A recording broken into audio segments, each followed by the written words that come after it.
Hey guys, welcome back to the channel. Bean here, and today I'm coming at you with a quick video.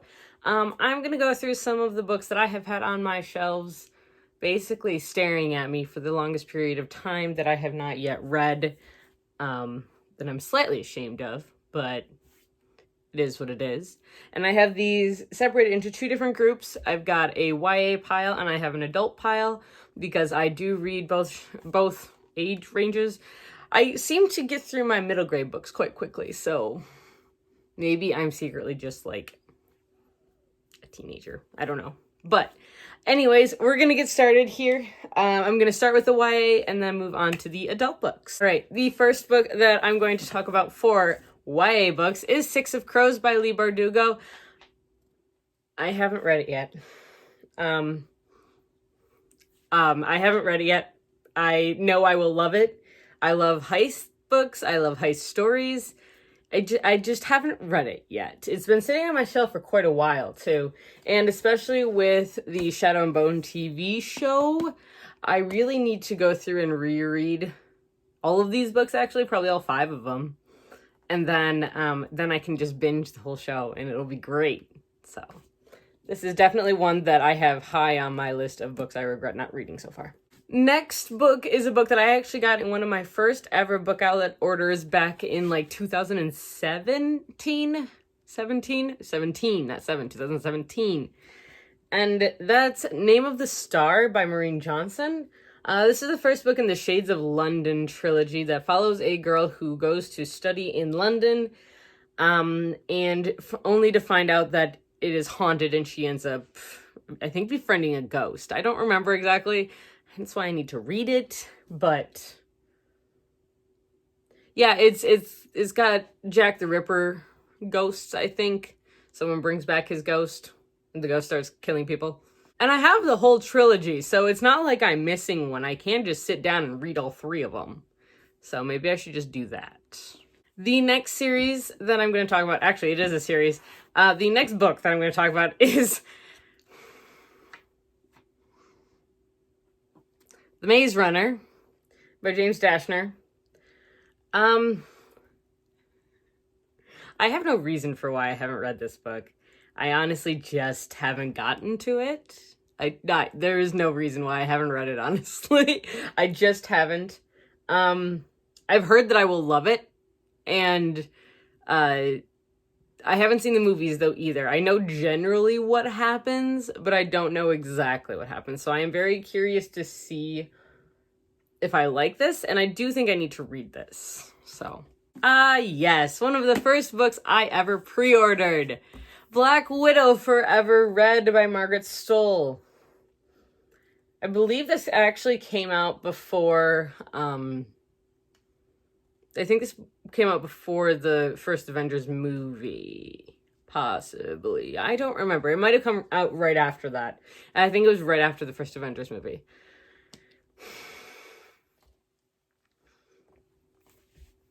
I have no reason why I haven't read it. There's a sequel and everything. I just haven't. And I know I need to. And I know I want to.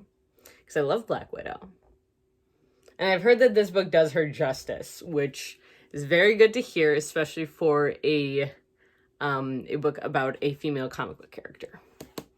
Okay, the next YA book that that has been sitting on my shelves forever, as you can tell, it's like yellow, is Poison Study by Maria V. Snyder. I don't even remember what this book's about, but I believe it's about a girl who is supposed to be executed and instead becomes the taste tester, the taste tester for royalty instead, I think. I think that's what it is. I got it used. Where'd I get it? At Thrift Books. So I got it online on thriftbooks.com.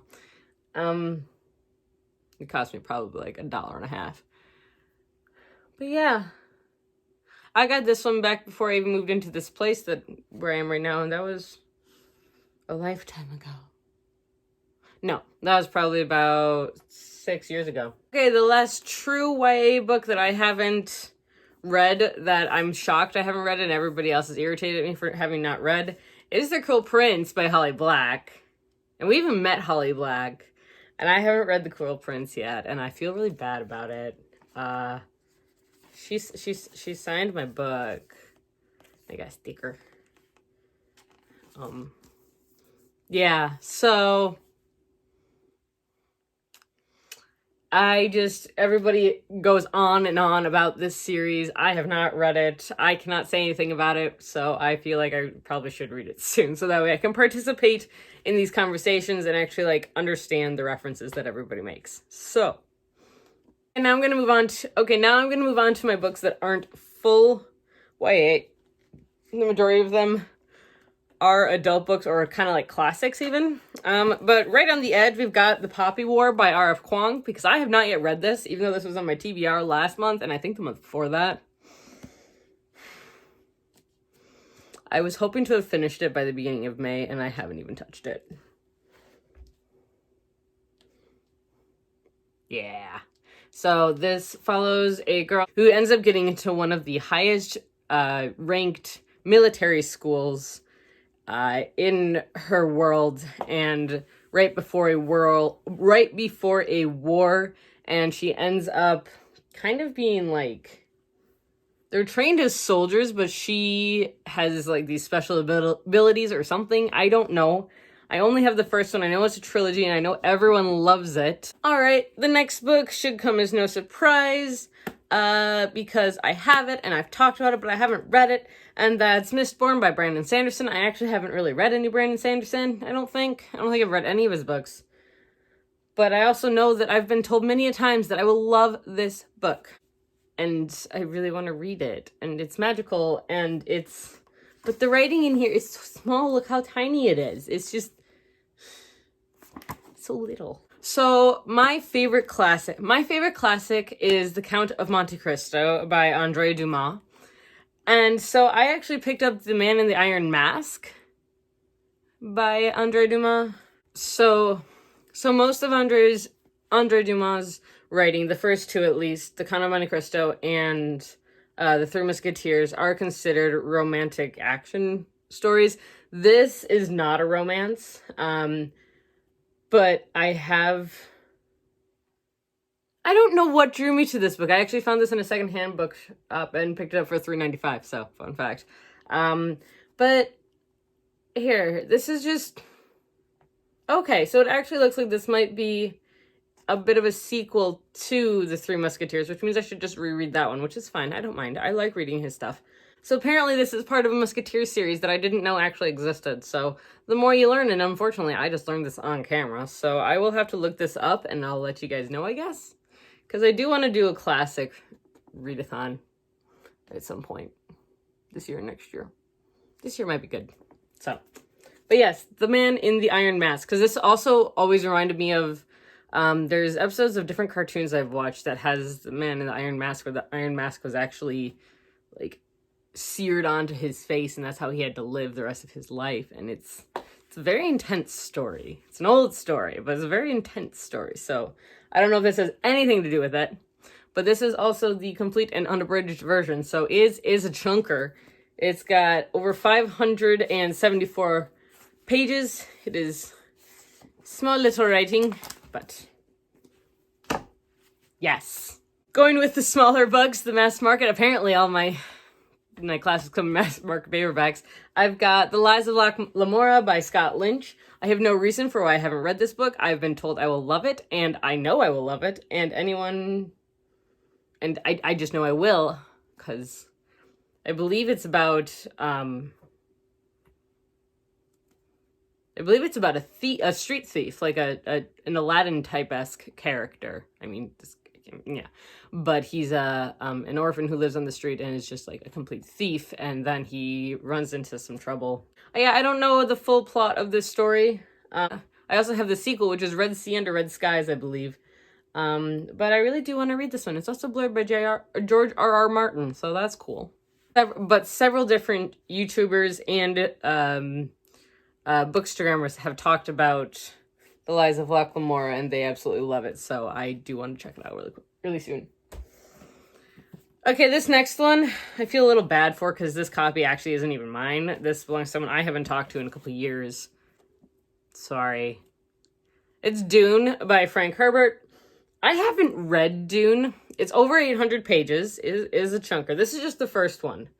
But it's considered science fiction's supreme masterpiece. I don't know what it's about. I know there's a desert. Honestly, I think that's all I know about it. And I am probably going to keep it that way. Maybe I do. Maybe I do know what it's about. I'm sure people have told me in the past, and I'm sure I remember sometimes. But right now, I don't know what it's about. So, I do want to read it. I have the big chunky version. So, again. Actually, this rating isn't too bad. It's pretty well spaced out, so this isn't going to bother me nearly as much. But it's over 800 pages. It's a long book, guys. The last book I'm gonna talk about is one that should, again, honestly, just come as no surprise. And it's A Clash of Kings by George R. R. Martin. I read the first book. I had to read it in one sitting, though. Well, I did read it in one sitting, and I'm glad I did because I was able to keep all the characters straight. So I'm pretty sure I need to reread the first book in order to remember what happens in the books versus the TV show, which I did not watch the TV show. Probably should, though, shouldn't I? I know what happens in the TV show. But in the books, I think I got like 100 or 200 pages into this book. And then I was like, all right, I don't remember what's happening. I put it down and I had no clue what was happening at the time. I do want to go back and reread the series. But I don't know that the series is going to end. Ever. So, we'll see if I read this. Because if there isn't a conclusion, I'm not reading the series. Because that's stupid.